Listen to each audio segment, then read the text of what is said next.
Let's learn 5 more track and field idioms with examples. Firstly, cross the finish line. This means to finish a job or task. For example, we've finally crossed the finish line. I can't stand doing chores, especially the kitchen. Next is front runner. This means a leading contestant or team in a competition. For example, we weren't front runners, but we won.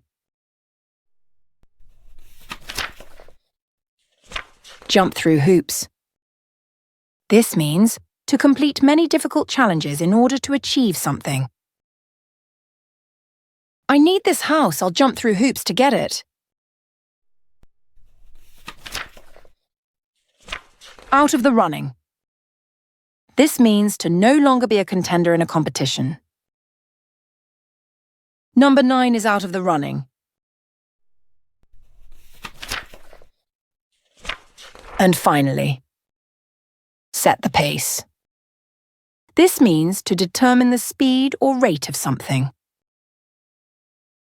I'll set the pace. Don't forget to visit the website and subscribe to our channels for more idioms and expressions.